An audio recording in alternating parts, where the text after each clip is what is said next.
Mes bien-aimés, en ce matin où nous sommes en train d'échanger avec vous sur notre prédication quotidienne, je tiens tout simplement à rappeler les trois volets qui constituent Matenda Ministry. Nous avons la parole de vie, nous avons Kwizombe Kabusoga et nous avons l'investissement dans l'œuvre de Dieu. Aujourd'hui, mes bien-aimés, comme d'habitude, chaque jeudi, nous parlons sur le psaume. Les psaumes qui constituent les différentes chansons, les cantiques que l'homme présente au Seigneur, que l'homme ascense le Seigneur, que l'homme bénit les Seigneurs et glorifie les Seigneurs. Raison pour laquelle aujourd'hui, jeudi, nous allons continuer toujours cette lancée-là de psaumes pour pouvoir ascenser notre Seigneur. Et aujourd'hui particulièrement, bien aimés, nous allons parler sur le psaume 104. 104 qui nous montre la grandeur du Seigneur, qui nous montre comment le Seigneur est très merveilleux et comment le Seigneur veut assez que nous puissions aller de l'avant. Nous allons lire au nom de Jésus, psaume 104, du 1er au 7e verset, nous lisons au nom de Jésus. Mon âme bénit l'Éternel. Éternel mon Dieu, tu es infiniment grand. Tu es revêtu d'éclat et de magnificence. Il s'enveloppe des lumières comme des manteaux. Il étend les cieux comme un pavillon. Il forme avec les eaux le faîte de sa demeure. Il prend les nuées pour son char. Il s'avance sur les ailes du vent. Il fait des vents ses messagers, des flammes du feu ses serviteurs. Il a établi sur la terre ses fondements. Il ne sera jamais ébranlé. Tu l'avais couverte de l'abîme comme d'un vêtement. Les eaux s'arrêtaient sur les montagnes. Elles ont fui devant la menace. Elles se sont précipitées à la voix de ton ténèbres. Mais bien aimés, nous avons toujours dit que l'homme n'est pas là seulement pour se plaindre. L'homme n'est pas là seulement pour se lamenter. Mais de temps en temps, il faut glorifier le Seigneur. C'est en glorifiant le Seigneur, en bénissant le Seigneur, que nous pouvons bénéficier de certains avantages que le Seigneur nous accorde. C'est pourquoi ce matin, nous sommes en train de parler de notre parole de vie, dans Psaume 104, versets 1 jusqu'au 7. On nous montre comment le Seigneur est trop grand. Et nous pensons que c'est juste un psaume de David. C'est David qui était l'homme selon le cœur du Seigneur, qui a censé le Seigneur, qui montrait comment le Seigneur est infiniment grand, comment le Seigneur intervient dans chaque circonstance de notre vie.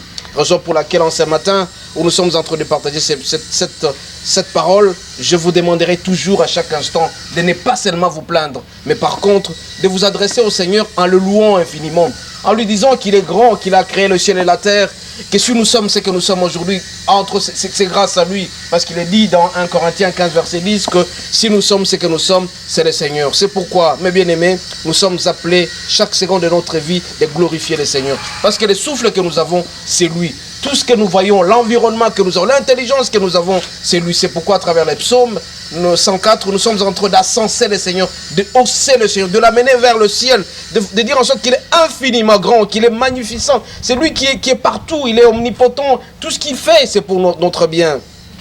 Et bien aimés, on ne sera pas très loin ce matin, mais je vous demanderai chaque seconde de votre vie de ne pas seulement de vous contenter de vous plaindre que je ne passe ici, je suis malade, je suis dans la disette. Mais le Seigneur nous demande de trouver la joie en lui. Quand nous avons la joie en lui, nous avons la joie au Seigneur, nous les glorifions à tout moment, nous l'élevons, nous lui disons, Seigneur, vous êtes merveilleux, vous êtes trop grand, vous êtes trop bon. Le Seigneur, à chaque seconde de sa vie, il pourra voir dans quelle mesure nous assister, nous donner l'essentiel. Nous ne pouvons pas seulement nous plaindre, mais élever, ascenser vers le sommet le Seigneur. Nous disons le Seigneur est merveilleux. Nous disons le Seigneur est très bon. Le Seigneur nous donne la vie. Tout ce que nous sommes, c'est le Seigneur. Voilà un peu encore une fois, à travers les psaumes, les psalmistes, que ce soit David, Moïse et les autres membres de la Bible, ont essayé un peu de montrer comment le Seigneur est grand, comment le Seigneur est merveilleux. Nous aussi, à notre tour, c'est le Seigneur qui nous protège. Vous allez lire dans Psaume 23, c'est la même chose. Dans le Psaume 191, le Psaume 91, c'est la même chose. C'est lui notre refuge. C'est lui envers qui nous trouvons notre abri. Si nous traversons des situations difficiles, c'est lui toujours notre ultime recours. Quand nous nous approchons de lui, nous nous avançons auprès de lui. Nous disons, Seigneur, vous êtes grand, vous êtes merveilleux. À ce moment-là, le Seigneur, il va essayer un peu de bouger. Comme on dit ici à Kinshasa, et bouger, parce qu'il est très content d'entendre ses enfants en train de chanter pour lui, de l'ascenser, de lui dire merci pour tout ce qu'il fait.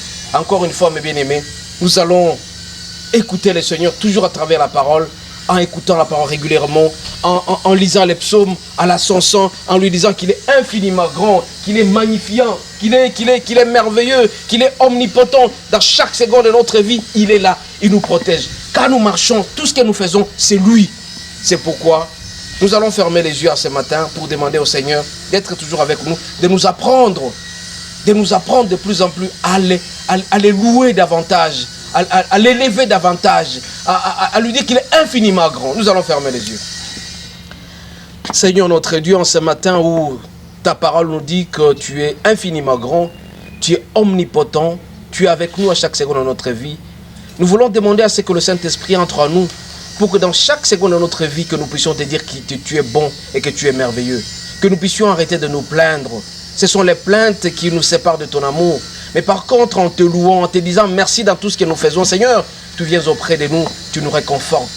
Notre joie, on la trouve auprès de lui. Notre joie, on la trouve en Jésus. Fais de nous les hommes qui ne s'inquiètent pas, mais tout simplement qu'ils puissent tourner nos yeux vers toi. Toi qui es Dieu, toi qui es merveilleux. Accorde-nous la grâce d'être avec le Saint-Esprit, l'Esprit de l'intelligence et de la sagesse, qui nous aidera à écouter ta parole, à lire ta parole, à proclamer ta parole partout où nous allons trouver, ou partout où nous allons marcher. Nous t'avons ainsi prié, au nom de Jésus. Amen. Amen.